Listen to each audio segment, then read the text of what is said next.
అవును. తన భార్య అయితే కాదు కదా, తన భార్యతో అయితే నా భార్యతో ఎట్టుంటే ఏంటన్నా ఎలా వేరే అని అడగండి. అవును. వేరే వాళ్ళు సరే నీ కుటుంబ సంబంధం ఉంటే కుటుంబం ఉండు, నేను చెప్పినట్టు ఆ వీడియో ఎవరు తీశారు ఏంటి అనేది కేసు పెట్టు, అంతే. అది ఆయన చూసుకోవాలి ఖచ్చితంగా.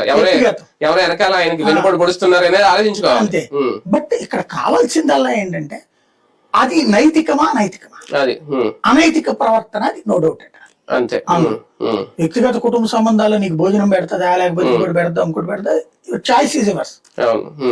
అది అవతలకి ట్రాప్ చేశాడని అర్థం అవుతుంది క్లియర్ గా. అవును, ట్రాక్ చేశాడు, ట్రాప్ కూడా కాదు, ట్రాప్ అయితే ఈయన అక్కడికి పంపించి చెయ్యాలి, అది వేరే. కానీ ఎన్నో ఏళ్ళ నుంచి సంబంధం ఉందని ఆయనే చెప్పారు. ట్రాపింగ్ అంటే ఇప్పుడు వీటి గొడవల లాగా కొత్త అమ్మాయి ఎవరైనా అయితే ట్రాప్ అనుకోవచ్చు. తెలివైన వాడు ఉంటే ముందు ఏం చేయాలి, ఆ మహిళ తీసుకొచ్చి కంట తడి పెట్టుకుని అయ్యో మా అన్నయ్యతో నేను పెడతాను, ఇప్పుడు కంట్లో నలుసు పడితే నేను ఏదో దిగిపోయాను, లేకపోతే నేను భోజనం చేసేటప్పుడు ఆడపిల్లని కాబట్టి అన్నయ్య దగ్గర పెట్టుకుంటా అనేది ఆవిడ చేతను మాట్లాడిచ్చి చేస్తే అదిగో ఇంత దుర్మార్గులరా మీరని వైసీపీ మీద రివర్స్ అవ్వచ్చు.